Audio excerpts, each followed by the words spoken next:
Assalamualaikum warahmatullahi wabarakatuh. Selamat pagi, siang, sore, dan malam semuanya. Perkenalkan, nama saya Tommy Megantara dengan NPM 106. Dalam video kali ini kami akan mempresentasikan hasil diskusi kami tentang kajian psikologis terhadap realitas perkembangan peserta didik. Adapun anggota kelompok kami yaitu saya sendiri, Tommy Megantara dengan NPM 106, yang kedua yaitu Largo Pratama dengan NPM 104, yang ketiga yaitu Mela Sagita dengan NPM 119, yang keempat yaitu Ernawati dengan NPM 149, yang kelima adalah Tri Wulandari dengan NPM 116, yang keenam adalah Fadila Seviana Mawarni dengan NPM 145, yang ketujuh yaitu Fatia Zahra Gaila dengan NPM 144, yang ke-8 yaitu Nadira Salsabila Melina Sari dengan NPM 138. Saya Fadila Seviana Mawarni dengan NPM 145. Sini saya akan menjelaskan tentang pengertian perkembangan peserta didik. Perkembangan itu sendiri adalah proses perubahan menjadi bertambah sempurna, yaitu kepribadian, pemikiran, dan pengetahuan. Perkembangan juga adalah proses perubahan yang berkesinambungan dan saling berhubungan yang terjadi menuju kesempurnaan kematangan. Perkembangan peserta didik merupakan suatu komponen penting yang harus diketahui oleh guru. Pemahaman guru yang benar terhadap perkembangan peserta didik akan membantu atau menuntun guru membuat desain pembelajaran yang cocok untuk peserta didik. Desain pembelajaran yang cocok untuk peserta didik akan menghasilkan pembelajaran yang maksimal. Pembelajaran yang tidak memperhatikan perkembangan peserta didik dapat membuat peserta didik menjadi bosan atau frustasi saat pembelajaran. Dasar pemikiran inilah yang menjadi pengetahuan tentang perkembangan peserta didik merupakan salah satu komponen dari kompetensi pedagogik. Pengertian perkembangan peserta didik menurut Agustina 2018, yaitu proses perubahan kuantitatif dari perubahan fisik, berfungsi untuk pencapaian penyempurnaan fungsi psikologis dalam menunjukkan cara peserta didik tersebut bertingkah laku dan berintegrasi dengan lingkungan. Dari pengertian di atas, dapat disimpulkan bahwa perkembangan peserta didik merupakan proses perubahan fisik yang bernilai kuantitatif yang terjadi secara berkesinambungan untuk menuju proses perubahan dasar, yaitu kepribadian, pemikiran, dan pengetahuan menuju kesempurnaan kematangan. Selanjutnya yaitu yang kedua, pengertian fisiologis perkembangan peserta didik. Psikologis merupakan suatu disiplin ilmu yang sangat besar manfaatnya bagi kehidupan manusia. Psikologis menempatkan manusia sebagai objek kajiannya. Manusia sendiri adalah makhluk individual sekaligus makhluk sosial. Dari posisi manusia yang demikian, maka secara jelas yang menjadi objek kajian psikologis modern adalah manusia serta aktivitas-aktivitas mentalnya dalam interaksi dengan lingkungannya. Psikologis umum adalah psikologis teoritis yang mempelajari aktivitas-aktivitas mental manusia yang bersifat umum dalam rangka mencari dalil-dalil umum dan teori psikologis. Sedangkan psikologis khusus adalah psikologis teoritis yang menyelidiki segi-segi khusus aktivitas mental manusia. Selanjutnya yaitu yang ketiga, tujuan psikologis perkembangan peserta didik. Psikologis perkembangan peserta didik bertujuan 1. Memberikan, mengukur, dan menerangkan perubahan dalam tingkah laku serta kemampuan yang sedang berkembang sesuai dengan tingkat usia dan yang mempunyai ciri-ciri universal, dalam artian yang berlaku bagi anak-anak di mana saja dalam lingkungan sosial budaya mana saja. Yang kedua, mempelajari karakteristik umum perkembangan peserta didik, baik secara fisik, kognitif, maupun psikonal. Yang ketiga, mempelajari perbedaan-perbedaan yang bersifat pribadi pada tahapan atau masa perkembangan tertentu. Yang keempat, mempelajari tingkah laku anak dan lingkungan tertentu yang menimbulkan reaksi yang berbeda. Yang kelima, mempelajari penyimpangan tingkah laku yang dialami seseorang, seperti kenakalan, kelainan-kelainan dalam fungsionalitas inteleknya, dan lain-lain. Baik, di sini saya akan menyampaikan tentang manfaat psikologi perkembangan peserta didik. Hal ini mempelajari tentang perkembangan tingkah laku peserta didik dalam berinteraksi secara langsung dengan lingkungan. Di sini ada 6 hal manfaat yang diperoleh oleh guru. Yang pertama, guru dapat memberikan harapan realistis terhadap anak dan remaja. Yang kedua, dapat membantu kita dalam memberikan tugas yang tetap terhadap perilaku tertentu seorang anak. Yang ketiga, guru bisa menyusun pedoman dalam bentuk skala tinggi berat, skala usia berat badan, skala usia mental, dan skala perkembangan sosial dan emosional. Yang keempat, guru harus siap menghadapi perubahan yang terjadi pada tubuh, perhatian, dan perilaku anak. Yang kelima, guru memberikan bimbingan belajar yang jelas dan tepat kepada anak. Dan yang terakhir, keenam, sharing-sharing tentang informasi, tentang siapa kita, bagaimana kita bisa jadi seperti ini, dan kemana masa depan akan membawa kita. Jadi seperti itu. Ini yang dapat saya sampaikan. Sekian, terima kasih. Baik, di sini saya akan menjelaskan tentang periodisasi perkembangan berdasarkan ciri-ciri psikologis. Periode ini dikemukakan oleh beberapa ahli, diantaranya yang pertama menurut Oswald Crouch.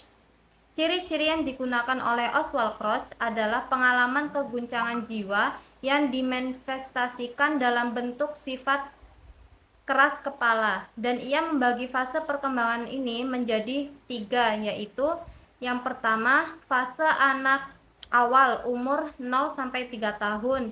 Pada akhir fase ini terjadi ros pertama yang ditandai dengan serba membantah atau menentang orang lain. Yang kedua, fase keserasian sekolah, umur 3-13 tahun. Pada akhir fase ini terjadi tros kedua yang ditandai dengan anak serba membantah atau menentang orang lain, bahkan ucapan orang tua. Yang ketiga, fase kematangan, umur 13-21 tahun. Fase ini terjadi setelah berakhirnya gejala-gejala tros kedua, di mana anak mulai merasakan kelebihan dan kekurangan yang ia miliki yang dihadapi dengan sewajarnya. Yang kedua, menurut Constam. Menurut Constam membagi fase perkembangan ini dilihat dari sisi pendidikan dan tujuan luhur manusia, yaitu yang pertama, periode vital, umur 0-1,5 tahun dan disebut sebagai masa menyusui. Yang kedua, periode estetis, 1,5 tahun sampai 7 tahun dan disebut sebagai fase pencoba atau masa bermain. Yang ketiga, periode intelektual, umur 7-14 tahun dan disebut sebagai masa sekolah. Yang keempat, periode sosial, umur 14-21 tahun dan disebut sebagai masa remaja. Yang kelima, periode matang, 21 tahun ke atas dan disebut sebagai masa dewasa. Baik, di sini saya akan menjelaskan tentang 5. Pola perkembangan mempunyai karakteristik yang dapat diramalkan. Karakteristik tertentu dapat berkembang, juga dapat diramalkan. Ini berlaku baik untuk perkembangan fisik maupun mental.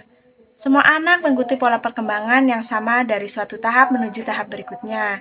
Contohnya, seperti bayi berdiri sebelum dapat berjalan. Perkembangan bergerak dari tanggapan yang umum menuju tanggapan yang lebih khusus. Perkembangan berlangsung secara kesinambungan sejak dari pembuahan hingga kematian. Namun, hal ini terjadi dalam berbagai kecepatan, kadang lambat, tapi kadang cepat. Selanjutnya, 6. Terdapat perbedaan individu dalam perkembangan. Walaupun pola perkembangan sama bagi semua anak, setiap anak akan mengikuti pola yang dapat diramalkan dengan cara dan kecepatannya sendiri. Beberapa anak berkembang dengan lancar, bertahap langkah demi langkah. Kecepatan berkembang anak berbeda, tapi pola perkembangan tersebut memiliki konsistensi. Contohnya, pada anak memiliki kecerdasan rata-rata akan cenderung memiliki kecerdasan yang rata-rata pula menginjak tahap perkembangan selanjutnya. Selanjutnya yang ketujuh, setiap tahap perkembangan memiliki bahaya dan potensial. Pola perkembangan tidak selamanya berjalan mulus. Pada setiap usia, mengandung bahaya dapat mengganggu pola normal yang berlaku. Beberapa hal yang dapat menyebabkan antara lain dari lingkungan, dari anak itu sendiri. Bahaya ini dapat mengakibatkan ketergantungan penyesuaian fisik, psikologis, dan sosial. Sekian penjelasan dari saya. Terima kasih. Prinsip-prinsip perkembangan dalam psikologi menurut Burlock itu ada 7. Yang pertama, adanya perubahan. Manusia tidak pernah dalam keadaan statis, melainkan dia akan selalu berubah dan mengalami perubahan. Mulai pertama pertumbuhan hingga kematian tiba. Pertumbuhan tersebut bisa menanjak lalu kemudian mengalami kemunduran. Selama proses perkembangan seorang anak ada beberapa ciri perubahan yang mencolok, yaitu perubahan ukuran. Perubahan ukuran itu sendiri meliputi fisik, tinggi badan, berat badan, lalu meliputi perubahan mental seperti memori, penalaran, persepsi, dan imajinasi. Lalu yang kedua, ada perkembangan awal lebih kritis daripada perkembangan selanjutnya. Lingkungan tempat anak menghabiskan masa kecilnya akan sangat berpengaruh terhadap kemampuan bawaan mereka. Yang ketiga, perkembangan merupakan hasil proses kematangan dan belajar. Perkembangan seorang anak akan sangat dipengaruhi oleh proses kematangan, yaitu terbukanya karakteristik dari individu itu tersendiri. Yang keempat, perkembangan dapat diramalkan. Dalam perkembangan motorik, perkembangan yang menyebar ke seluruh tubuh dari kepala ke kaki berarti bahwa kemajuan dalam struktur dan fungsi pertama-tama terjadi di bagian kepala, kemudian badan, dan yang terakhir kaki. Assalamualaikum warahmatullahi wabarakatuh. Perkenalkan, nama saya Ernawati dengan NPM 149. Di sini saya akan menerangkan mengenai peran psikologi pada cara belajar peserta didik. Psikologi pendidikan itu merupakan suatu pendidikan yang dimana membahas mengenai masalah belajar dan pembelajaran. Psikologi pendidikan sebagai ilmu yang memberikan sumbangan atau yang memiliki peran terhadap pelaksanaan pendidikan baik secara teoritis maupun praktis. Adapun sumbangan atau peran psikologi pendidikan antara lain yaitu yang pertama yaitu memberikan wawasan tentang perkembangan peserta didik serta kaitannya dengan proses pembelajaran. Jadi setiap tingkatan perkembangan memiliki karakter sendiri-sendiri yang berbeda-beda satu sama lainnya. Jadi untuk anak yang satu dengan anak yang lainnya perkembangannya itu berbeda-beda. Ada yang dinamakan ada yang anaknya yang cerdas, ada yang pintar, ada yang kurang gitu. Jadi perkembangan peserta didik itu berbeda-beda, ada yang sangat lajunya cepat, ada yang lajunya lambat gitu. Itu yang kedua yaitu psikologi pendidik memberikan wawasan kepada pendidik mengenai proses pembelajaran. Jadi pendidik itu tidak hanya mengajar secara asal-asalan gitu. Jadi psikologi pendidikan itu memiliki seperti wadah yang memiliki ketentuannya gitu dalam mendidik seorang peserta didik gitu. Jadi peserta didik ini dididik oleh pendidiknya dengan baik dan efisien gitu.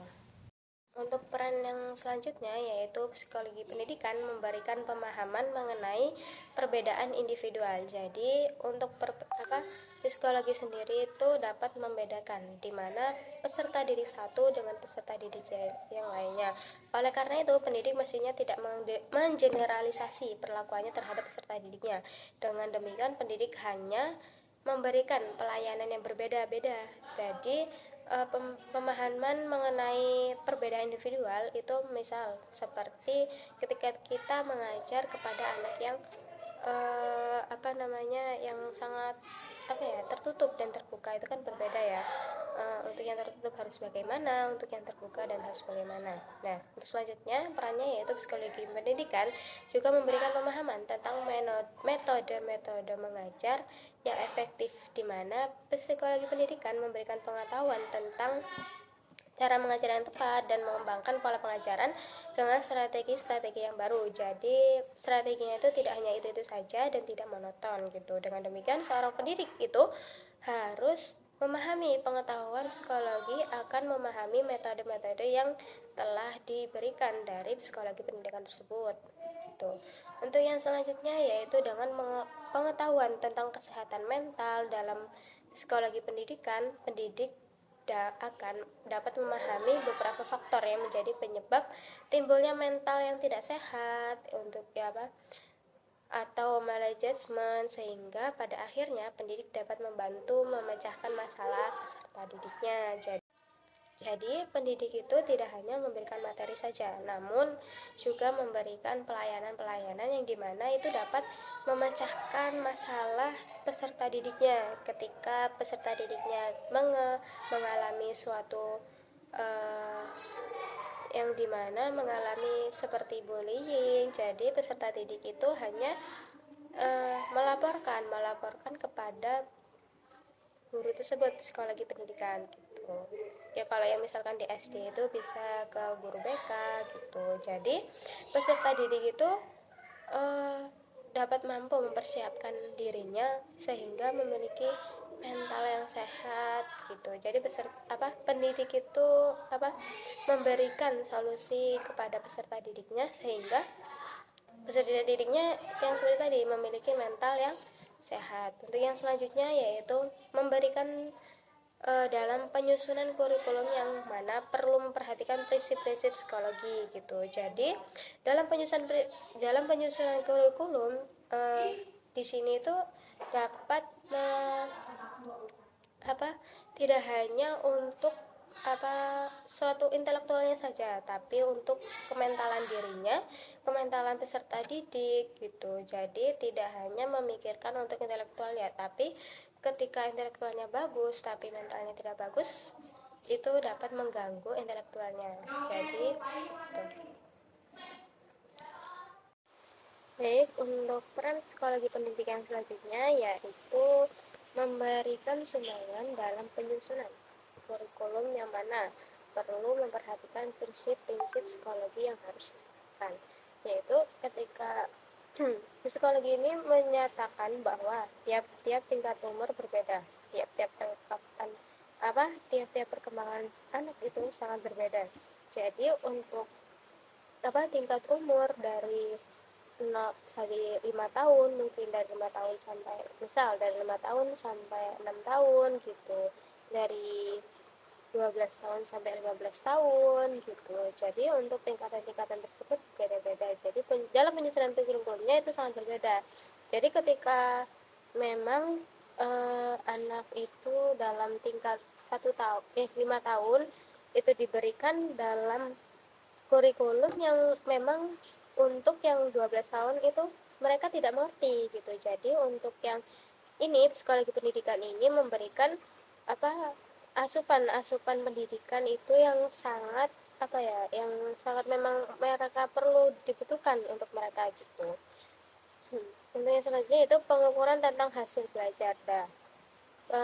Ini psikologi pendidikan ini tidak hanya memberikan asupannya saja, melainkan memberikan hasilnya, yaitu ketika untuk yang selanjutnya yaitu pengukuran tentang hasil belajar. Jadi psikologi pendidikan ini tidak hanya memberikannya saja, namun dalam pendidikannya psikologi pendidikan memberikan untuk mengetahui bagaimana sih, seberapa jauh sih seorang peserta didik ini dalam memahami suatu pembelajaran, suatu materi yang telah diberikan oleh pendidik gitu. Untuk yang selanjutnya yaitu riset.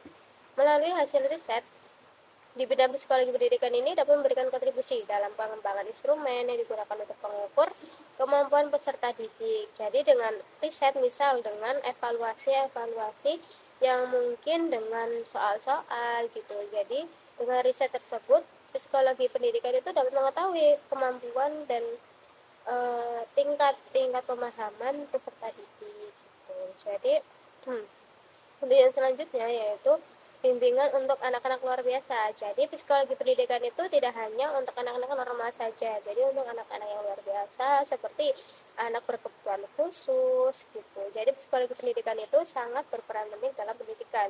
Tidak hanya untuk anak normal, namun untuk anak berkebutuhan khusus juga gitu. Jadi untuk semua anak di di kehidupannya itu tidak wajib sih berhak dalam mengikuti kependidikan. Tidak dibedakan satu persatu. Bahkan untuk pendidikannya sudah dijelaskan bahwa pendidikan di Indonesia itu tidak boleh menolak anak berkebutuhan khusus gitu. Untuk yang selanjutnya yaitu peran psikologi mengenai pemahaman tentang dinamika kelompok. Memberikan pemahaman tentang dinamika kelompok kepada peserta didik itu wajib dari pendidik, sehingga ketika peserta didik dikelompokkan heterogen gitu, untuk yang aktif dan pasif, untuk yang cerdas dan yang pintar gitu dan sebagainya, itu anak-anak dapat dapat bertukar pikiran untuk mereka gitu. Jadi memberikan umpan balik yang efektif gitu kan. Jadi dapat memproses informasi dan motivasi serta emosi dan perilaku pembelajaran individu mereka gitu. Jadi dalam menghadapi persoalan-persoalan yang memang mereka harus dipelajari secara bersama-sama. Baik, jadi kesimpulan dari presentasi kali ini tentang kajian psikologis terhadap realitas perkembangan peserta didik adalah yaitu pemahaman yang baik tentang perkembangan peserta didik, psikologi perkembangan, tujuan psikologi perkembangan peserta didik, manfaat, periodisasi perkembangan berdasarkan ciri-ciri psikologis, prinsip-prinsip perkembangan dalam psikologi, dan peran psikologi dalam cara belajar peserta didik sangatlah penting bagi pendidikan. Dengan pemahaman yang mendalam tentang hal-hal ini, guru dapat lebih efektif dalam merancang pembelajaran yang sesuai dengan kebutuhan dan karakteristik peserta didik. Mereka dapat memberikan respon yang tepat terhadap perilaku anak, mengidentifikasi hambatan belajar, dan memberikan bimbingan yang sesuai. Terima kasih kepada semuanya yang telah menonton video presentasi kali ini. Saya ucapkan terima kasih, dan apabila ada salah kata ucapan yang kami lontarkan, kami mohon maaf. Sekian presentasi dari kami. Kami ucapkan terima kasih. Wassalamualaikum warahmatullahi wabarakatuh.